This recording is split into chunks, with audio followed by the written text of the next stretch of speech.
alguém pode chegar e falar, isso aqui é inteligente.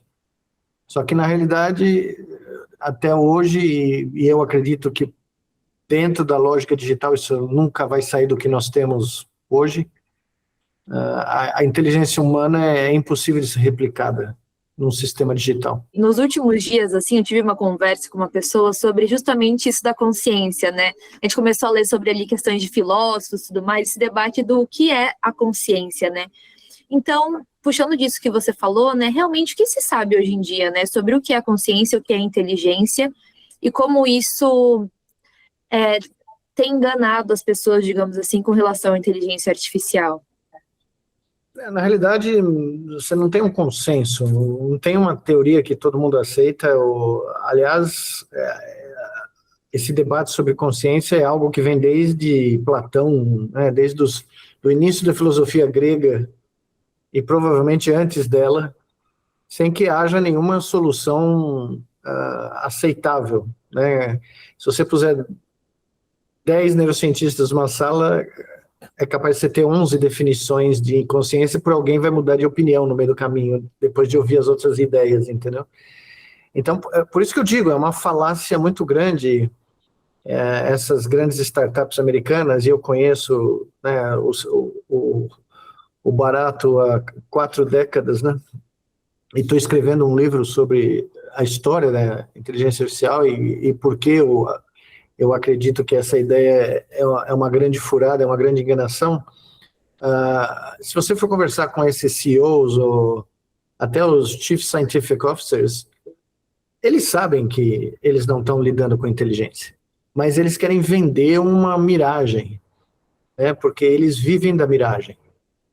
E é muito curioso isso, porque ontem mesmo eu terminei de escrever um capítulo aqui, e eu estou fazendo um paralelo do discurso da narrativa e da filosofia, do marketing do medo que é usado hoje pela indústria de AI, é idêntico ao marketing, a narrativa e as desculpas e as promessas do início da Revolução Industrial do século XVIII. É absolutamente o mesmo discurso. E deu no que deu, entendeu? Desculpa interromper, mas só para entender, qual seria esse marketing do medo, assim, que a IA prega atualmente? Veja, o marketing do medo é o seguinte: nós criamos um software que vai destruir a humanidade, nós criamos um software que vai invadir todos os sistemas de segurança, O que é isso? Isso não é porque eles criaram, e não é porque isso vai acontecer, é porque a única forma de receita que eles têm hoje, como eles não dão lucro, é aumentar o valuation das suas empresas, porque é a forma pelas quais eles têm de vender equity e levantar dinheiro de investidores, porque eles não dão lucro. Tá? É um negócio que não conseguiu achar o mercado, porque a pessoa comum, até um americano médio, a AI não fez diferença nenhuma na vida dele. E todas as pesquisas que saem da Goldman Sachs, da Bloomberg, das grandes formadores de opinião do mercado financeiro americano, mais de 95% das empresas que tentaram usar a AI não viram nenhum ganho, pelo contrário, aumentaram os custos. Ela custa mais caro do que os funcionários que foram demitidos para fazer a mesma função. Então, fica muito óbvio que é um jogo de cena, porque da mesma forma como na Revolução Industrial, se você propaga que você está criando um verdadeiro Deus, isso diz que você tem muito poder. Isso indiretamente transmite a mensagem que você é extremamente poderoso, a sua empresa é extremamente poderosa. E isso basicamente faz gente jogar dinheiro na pirâmide, no Ponzi Scheme, que a gente chama nos Estados Unidos, né?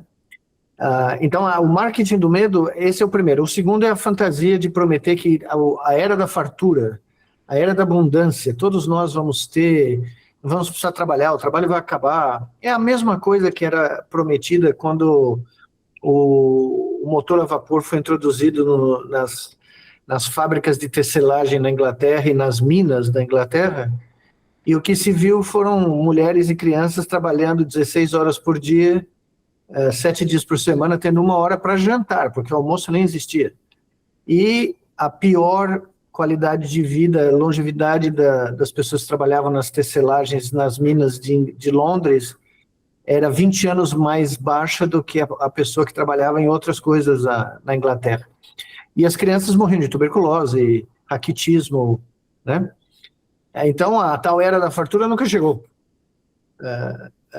quem se beneficiou era quem tinha acesso ao capital para financiar, né, essas empreitadas. Então, eu estou até dizendo no meu próprio livro que o termo data mining é muito apropriado, porque ele é o mesmo termo, porque sem carvão e sem ferro, a indústria, a Revolução Industrial não teria funcionado. Então, você precisava ter minas em todos os lugares, né? Então, se você fosse no quadrilátero lá, formado pelas cidades ao redor de Manchester, Liverpool, Leeds,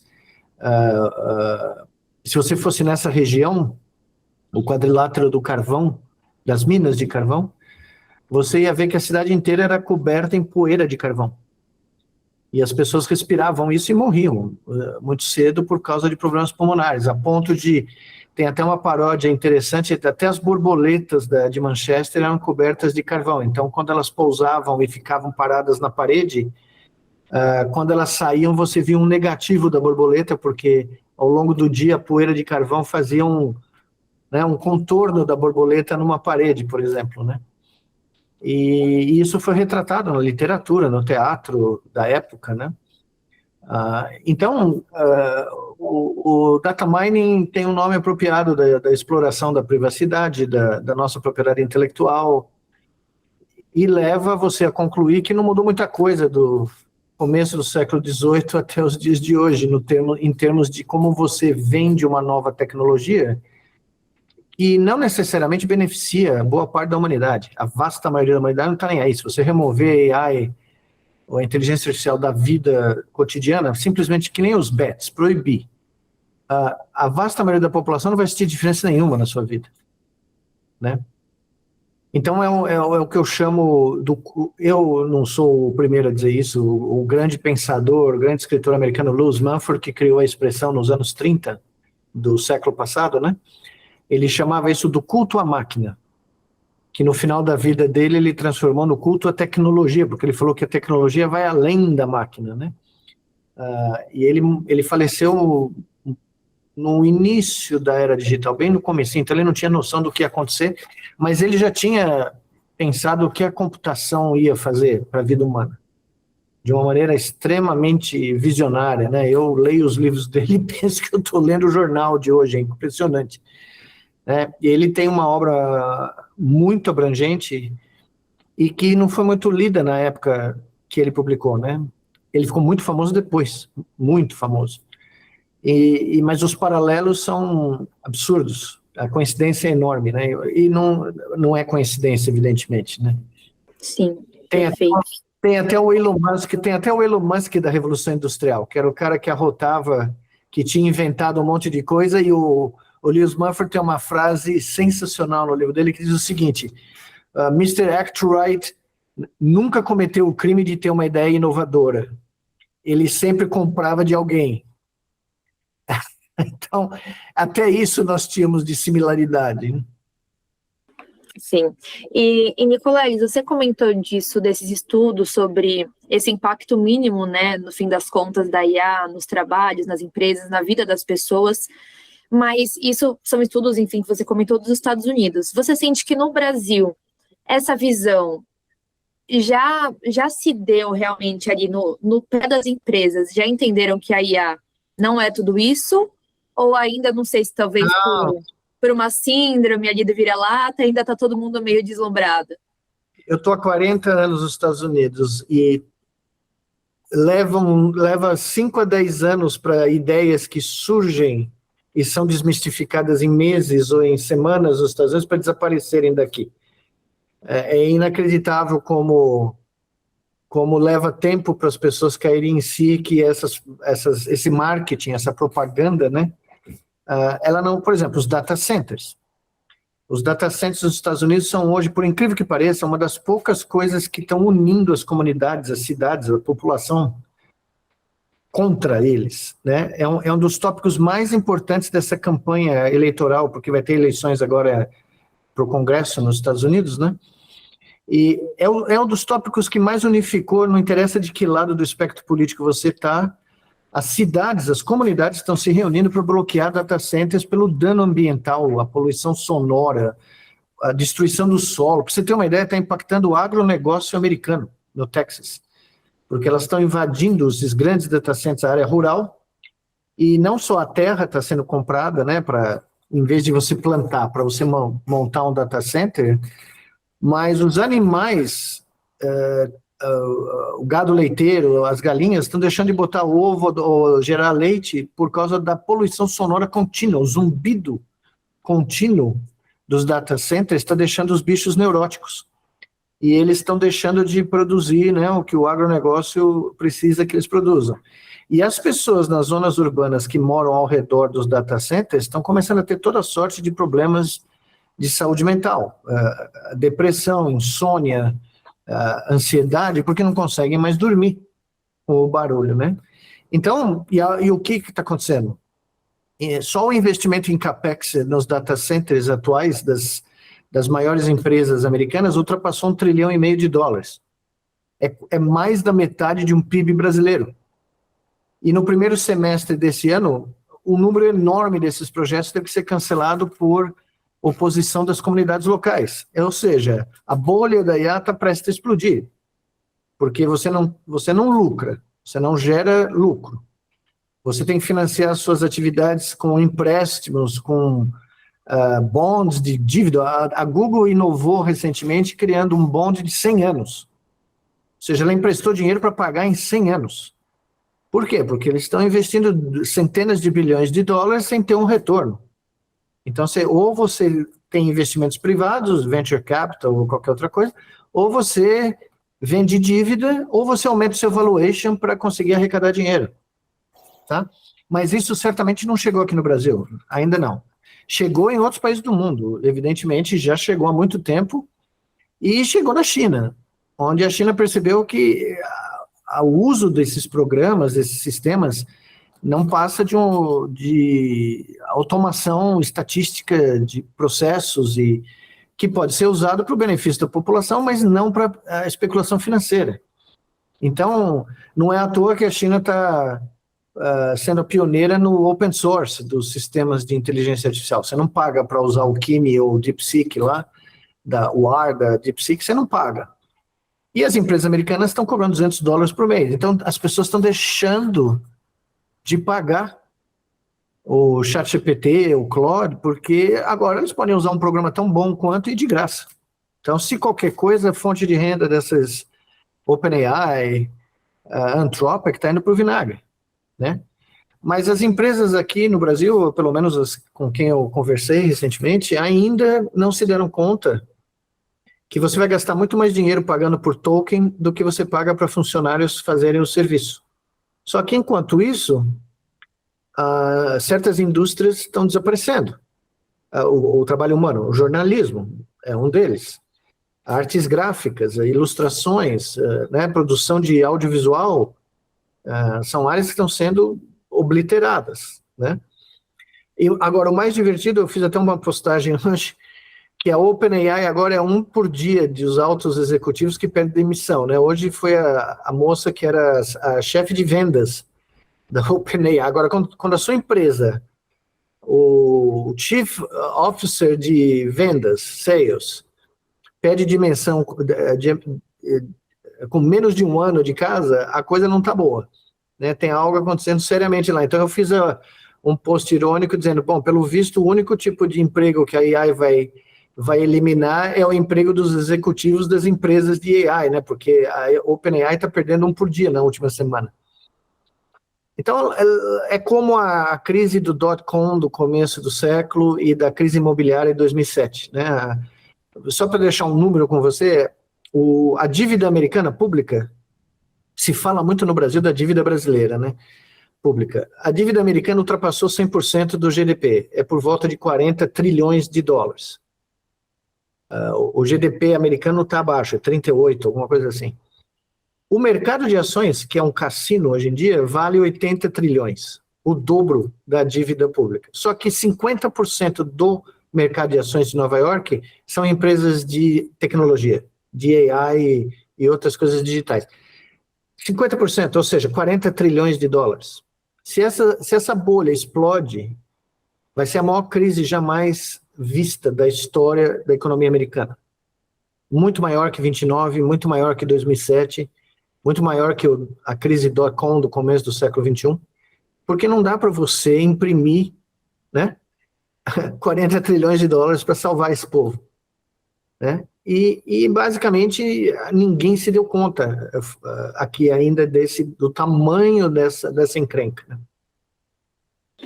Nossa, ouvindo você falar, deu até aquela sensação de que quando você escutar algo que vai acontecer realmente, assim, é complicado mesmo, né? Porque quando furar vai ser algo grande, né? E Nicoleles, isso que você comentou falando aqui do Brasil, né, sobre a questão das empresas ainda não terem dado conta, porém jornalismo, designers estão também perdendo espaço, né? Como você vê que vai ser esse processo gradual? Porque realmente para empresas não é lucrativo nesse ponto maior, né, mais completo.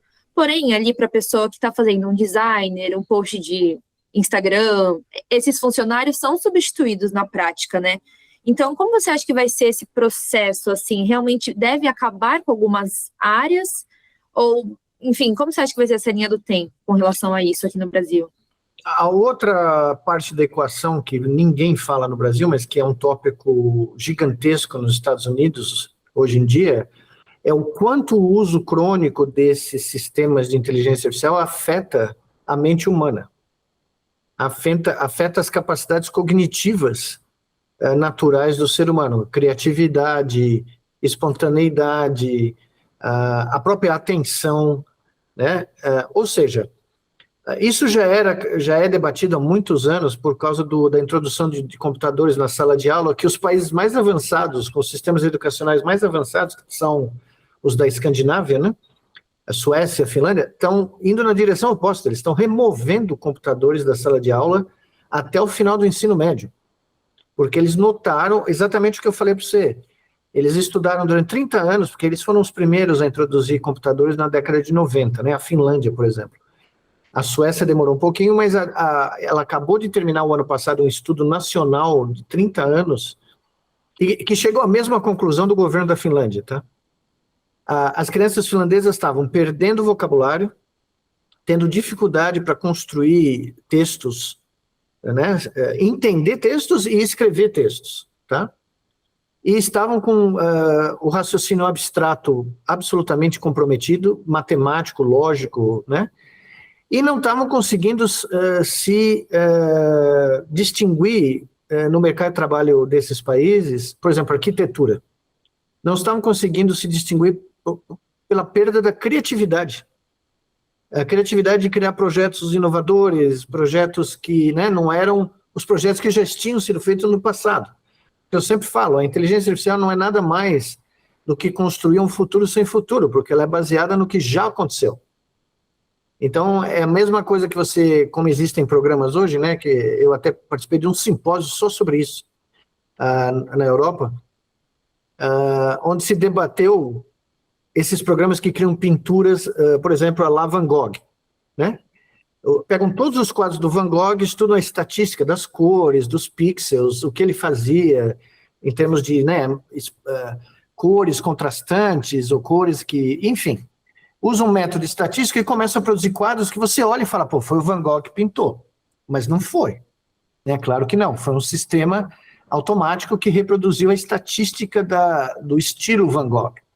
E o que eu falei, a minha palestra nesse simpósio, foi basicamente falar o seguinte, o problema é nós vamos reproduzir Van Goghs, Picassos, vamos reproduzir todos os grandes pintores da história, mas nunca mais vamos ter um pintor novo. Nunca mais vamos ter um estilo novo. Rembrandt, né? Nunca mais vamos ter um Michelangelo, porque se nós só vamos reproduzir o que já foi feito, nós vamos literalmente atrofiar a capacidade humana de criar algo diferente. Então, eu estava num outro evento anos atrás na Coreia, onde o tópico era música.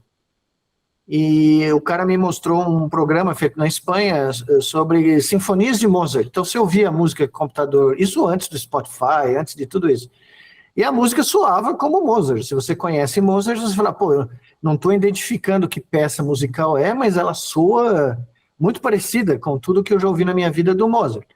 Aí eu falei para ele, tudo bem, maravilha, me produz aí uma música dos Beatles. Ele falou, não tem como, porque o meu sistema só foi treinado com as sinfonias do Mozart. Eu falei, esse é o ponto. Nós nunca teríamos os Beatles. Nós nunca teríamos nem Beethoven. Porque Beethoven conhecia Mozart, mas mudou completamente o estilo das suas composições, né? Então, o que ia acontecer com o Verdi, Puccini, nada disso ia surgir desse programa, né? E a audiência era na Coreia, em Seul, na Coreia, todo mundo, né, tomou o maior susto quando eu falei isso. Isso foi antes da pandemia, 2018. E, basicamente, não deu outra, né? As pessoas ouvem uma música hoje criada por AI no Spotify e elas associam com um cantor que elas gostam. Mas elas não estão se dando conta que só de ouvir essa música elas estão matando o mercado para novos cantores. Porque ninguém vai comprar uma música nova de um compositor. Se você pode, em 5 minutos, produzir 10 mil canções baseadas, sei lá, no Orlando Silva, não sei, o cantor da minha avó, que minha bisavó adorava. Então, na realidade, os efeitos cognitivos estão só se ampliando. E quem está sofrendo, como na Suécia e na Finlândia, quem está detetando esses efeitos são os educadores na sala de aula. Por exemplo, eu dei aula há 40 e tantos anos nas universidades americanas e um pouco aqui no começo da minha carreira na USP. Eu nunca dei uma prova nos Estados Unidos, nunca dei uma prova presencial na faculdade de medicina. Eu dava a prova e na semana que vem o povo me devolvia as redações, porque não era prova múltiplo teste, eram ou perguntas ou várias vezes eu dava um tópico para a pessoa discorrer. E eu nunca peguei um aluno colando na minha carreira, são 4 décadas, eu nunca tive um caso de um aluno americano ter produzido algo ou do colega ou de alguma... Eles podiam ler o que eles quisessem, não tinha nenhuma... Porque eu queria ver o que eles, né?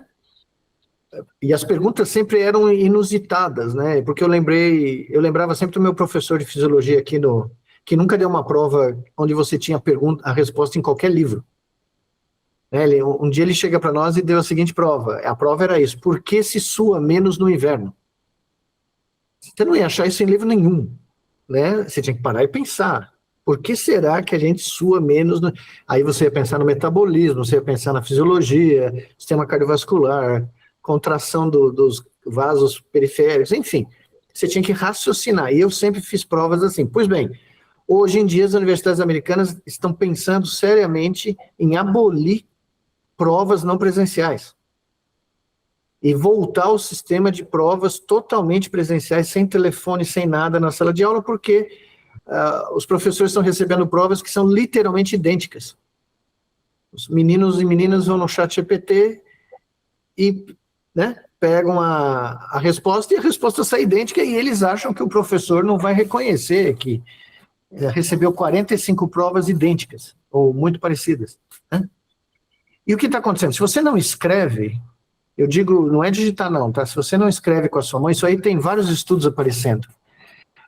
Compararam pessoas que vão numa aula e tomam notas digitando no laptop, ou uma palestra qualquer, versus os que prestam atenção e tomam notas no laptop mais ou menos, não o tempo inteiro, versus o cara que escreve à mão no final da aula um resumo da aula. Ou também no meio, escrevendo notas, né? O cara que deixa no final, para escrever no final à mão, é o que mais reteve o conteúdo da palestra ou da aula. O cara que tomou notas perfeitas durante a aula não lembra de absolutamente nada do que foi dito. Porque eles fizeram um teste de memória instantaneamente depois da aula. Surpresa, os alunos não sabiam que iam ter um teste, né, uma prova. Esse foi o estudo. Eles eram postos separadamente, os grupos diferentes, né, isolados, e cada um ia lá e fazia uma prova. E o que eles mostraram é que a média dos alunos que tomavam nota continuamente durante a aula era pior comparada com o cara que sentava, prestava atenção e no final fazia um resumo à mão. E quando você escreve à mão, você está raciocinando, você tem que fazer movimentos, você tem que encadear frases. Ele é muito menos automático do que você simplesmente digitar o que o cara está falando na sua frente. Você não está absorvendo nada, tá? Então, essa crise cognitiva, que na minha modesta opinião não é por acaso, é projeto, é a forma de você criar uma sociedade absolutamente passiva, bovina, que não tem nenhum espírito crítico, nenhuma opinião crítica para criticar essa invasão da nossa privacidade, do nosso dia a dia, da tecnologia, né, digital. Ela está sendo documentada.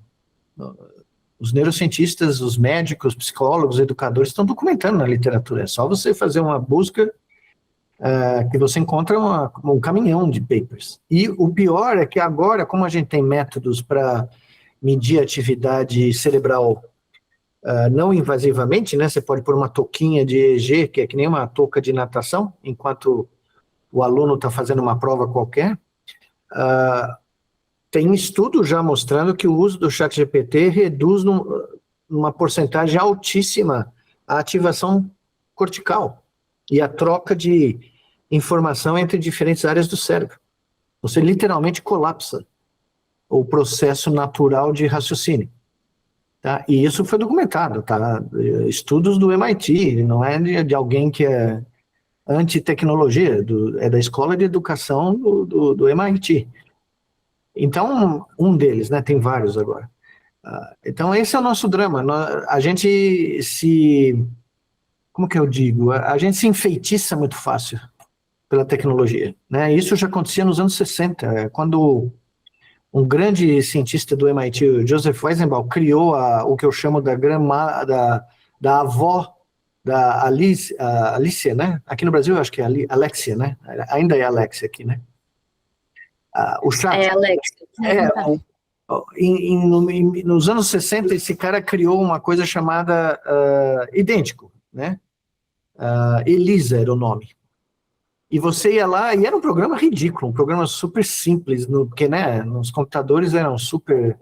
E você, era uma tentativa de fazer uma terapia com o computador. Então você falava, Alicia, eu não tô me sentindo bem hoje, estou deprimido. Aí o programa respondia assim, Elisa, perdão, respondia assim, por que você está deprimido?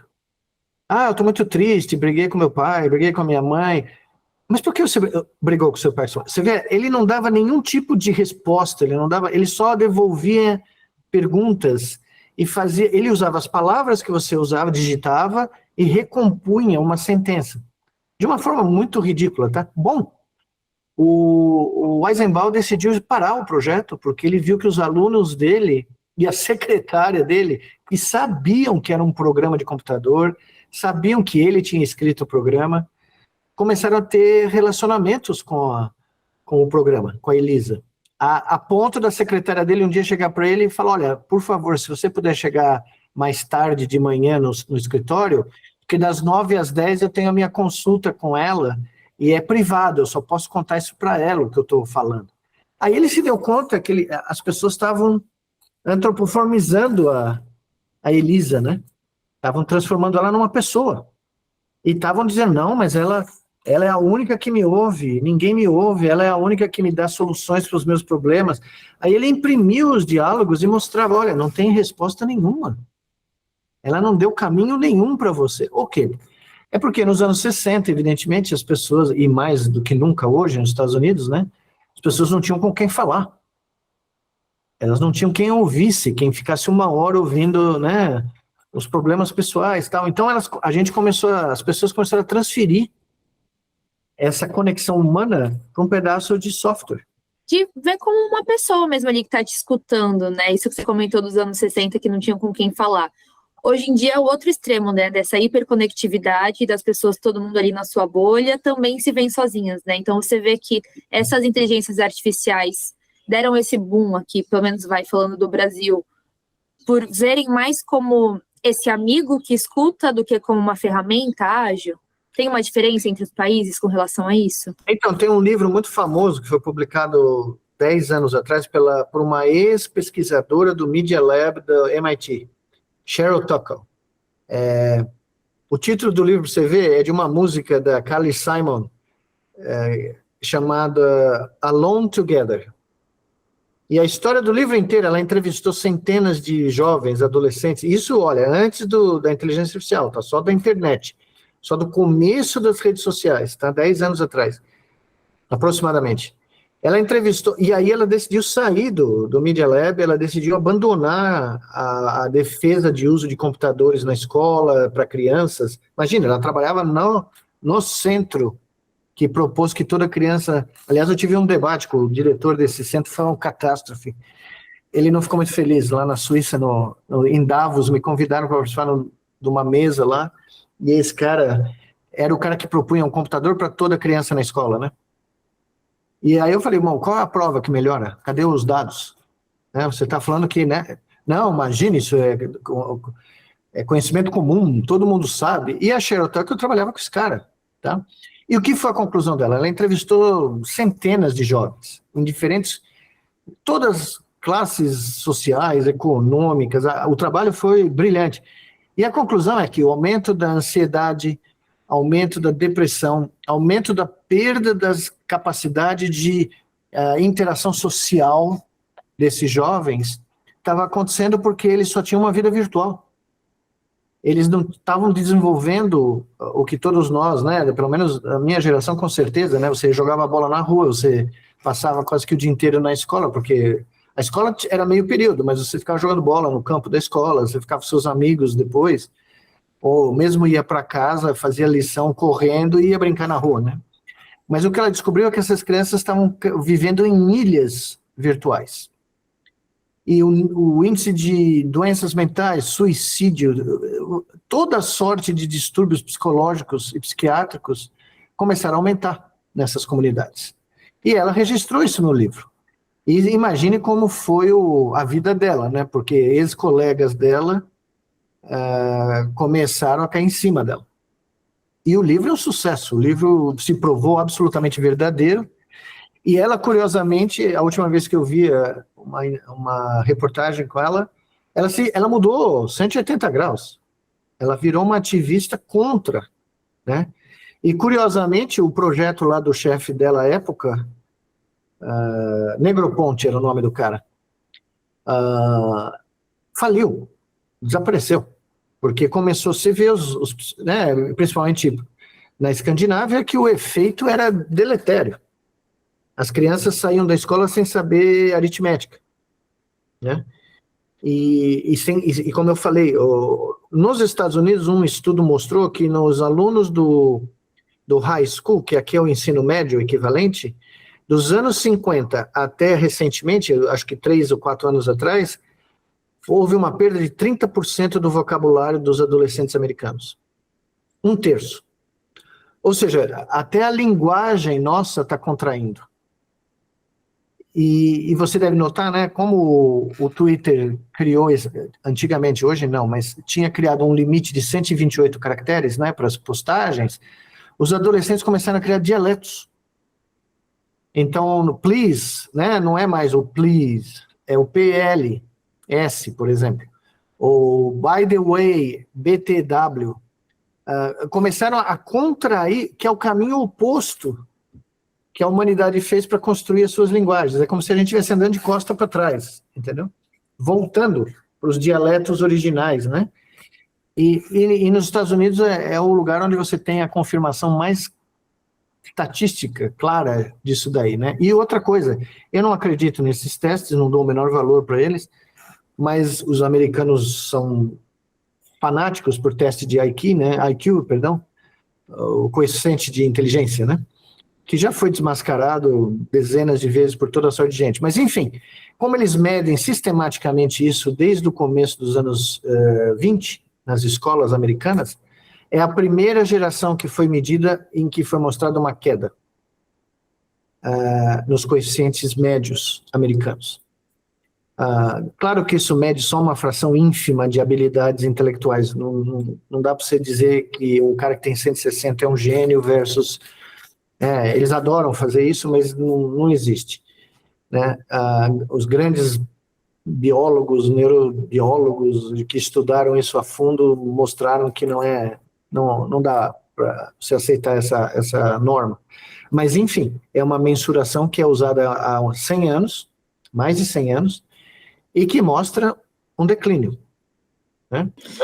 Sim. E, Nicoleles, apesar disso tudo, queria perguntar assim para ti sobre um ponto de vista, entre aspas, ali mais positivo, né? Porque você falando ali com um cidadão comum, aí vai falar, tá, mas a inteligência artificial me ajuda a resolver as coisas mais rápido, a ter mais acesso à informação que antes era mais difícil por falta de estudo, por falta de acesso mesmo, enfim. Ou também a IA pode ajudar para questões de acessibilidade, traduzir, colocar legenda, enfim, questões assim de acesso em geral, né? E qual é o contraponto com relação a isso? Realmente, ela, em alguma parte, vem para ajudar? Ou isso poderia ser de outra forma? Enfim, queria ouvir um pouco de você sobre isso. Não, eu só queria fazer um disclaimer que, como bom palmeirense, eu nunca fui pessimista, entendeu? Então, pelo contrário, na minha carreira de 40 e poucos anos de cientista, eu não só usei tecnologias, inclusive programas estatísticos lá atrás, da origem das redes neurais artificiais, como desenvolvi eu mesmo. Então, eu não me considero um anti-tech, né? Pelo contrário. Agora, eu também não acredito, e por isso eu vou trazer de volta a história da Revolução Industrial, né? Eu vou te fazer uma pergunta só por brincadeira, mas para você ver como uma coisa é curiosa, né? Qual que você acha que foi a máquina mais importante, a tecnologia mais decisiva da Revolução Industrial? Nossa, da Revolução Industrial?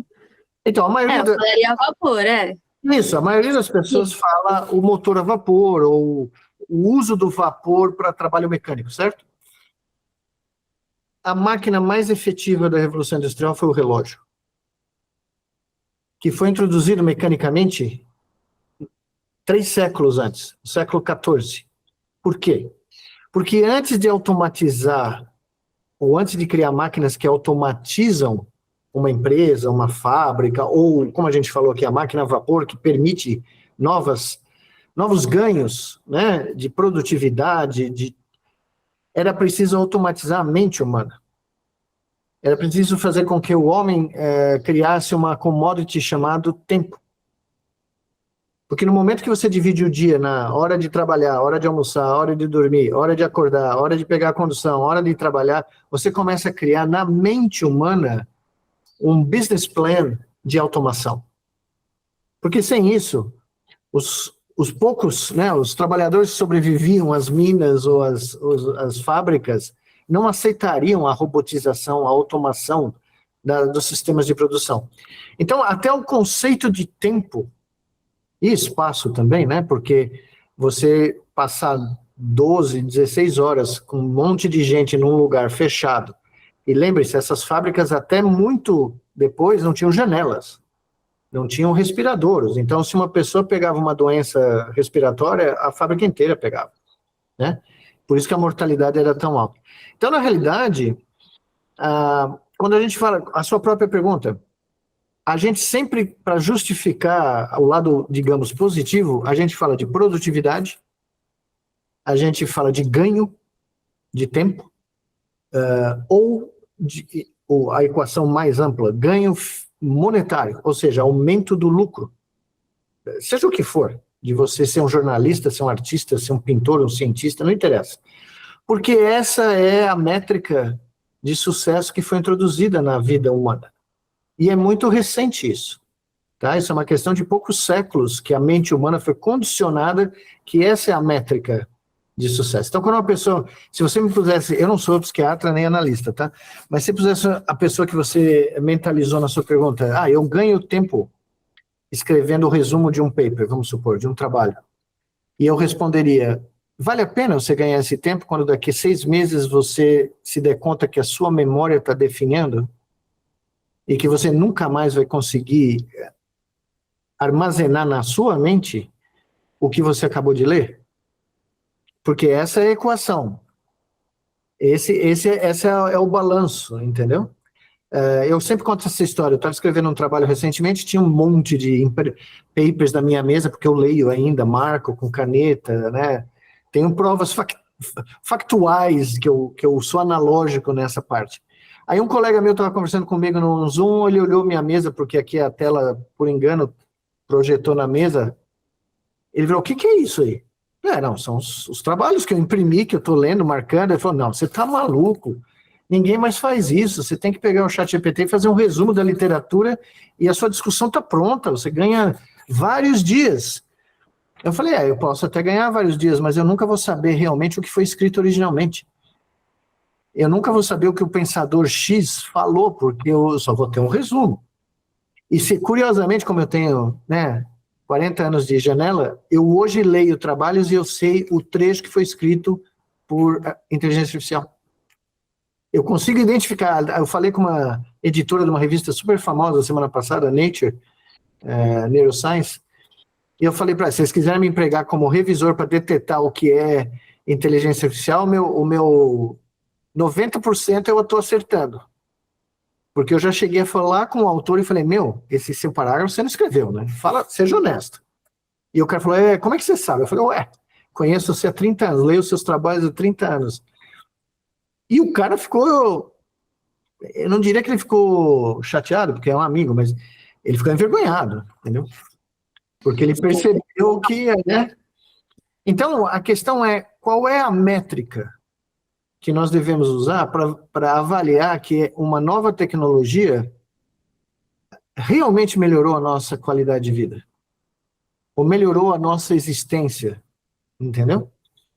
Se for a métrica da produtividade, aí nós vamos ter um debate enorme, porque essa métrica é uma métrica completamente abstrata, ela é uma meta absolutamente recente na história da humanidade, né? O cara do Paleolítico lá não ficava contando quantos javalis ele matou, ele só queria saber se alimentava a família dele ou não, né? E ele sabia que se ele matasse demais, não tinha no dia seguinte, né? Mas, Nicoleles, você vê que por mais que essa não tenha que ser a métrica, ela é a métrica que é usada hoje em dia. Tem uma percepção de que isso pode mudar? O que vai ser daqui para frente? Você tem toda a razão quando você diz que é a métrica prevalente, mas não é a única métrica. E ela não é majoritária. A questão dos data centers, tá? Quando o pessoal... Porque eu me lembro, eu fui num debate, a Valéria vai lembrar, acho que foi no Roda Viva, onde eu falei o seguinte, quando você souber quanto custa do ponto de vista ambiental você fazer uma consulta para o ChatGPT, se você tiver qualquer consciência, se você quiser deixar alguma coisa para os seus netos do planeta que está aqui, você vai parar e falar, será que compensa? Eu não estava falando isso só da minha cabeça. Isso começou a ser usado pelo movimento ambientalista americano. Quando eles começaram a ver o consumo de água, o consumo de eletricidade, em certas cidades do estado da Virgínia, a conta de luz, aumentou 20 vezes. Do nada. Porque a prioridade estava sendo o uso de eletricidade dos data centers, entendeu? Então, americanos que trabalhavam com tecnologia, trabalhavam no mundo da inteligência artificial, começaram a se auto-questionar. Então, esse movimento não é um movimento desprezível, ele conseguiu bloquear, como eu falei, mais de 70 projetos nesse momento nos Estados Unidos, né? E ele, se for aplicado, se você levar esse raciocínio até o ponto original, ele questiona se nós temos o direito de acabar com o planeta para fazer um resumo de um trabalho científico mais rápido, tá? Sendo que os nossos netos podem não é os nossos netos, os nossos filhos, daqui a 20 anos, 25 anos, podem não ter água potável. Vou dar um exemplo categórico para você. A região sudeste brasileira, como você deve saber, está numa das secas históricas daqui, né? E nós somos um país que depende de energia hidroelétrica. Depende dos rios estarem lá girando as turbinas, né? O Brasil tem 200 data centers, não de inteligência artificial, mas data centers normais, né? A maior concentração deles é na região sudeste. E estão querendo trazer mais. Só que agora são os hyperscale data centers de inteligência artificial. Não tem água aqui para isso. Não tem nem eletricidade nem água. Então, a gente chama isso, eu não sou economista também, mas chama-se isso externalidades, né? A externalidade da inteligência artificial é o consumo de bens que não são infinitos. Solo, água, eletricidade né? E tem que ser posto na mesa para ver se compensa, para ver se vale a pena, né? E se você não tem um retorno econômico claro, se você não tem, né, se o custo para você aumentar essa produtividade é maior com esses sistemas do que com seres humanos trabalhando, você não tem nenhum incentivo econômico. Entendeu? Então, essa é a minha lógica. Eu consigo ver usos positivos de grandes sistemas estatísticos como o data mining, big data, né? E da inteligência artificial, porque eu já usei, eu sei como funciona. Eu nunca encostei, eu vou pôr uma medalha de honra ao mérito aqui, eu nunca encostei no ChatGPT, Claude, Gemini, nada disso. Nunca. Eu sei como funciona, eu sei o que é o engine, né? Mas eu não tenho não vejo necessidade nenhuma. E ninguém nunca me acusou de não ser produtivo, pelo contrário, né?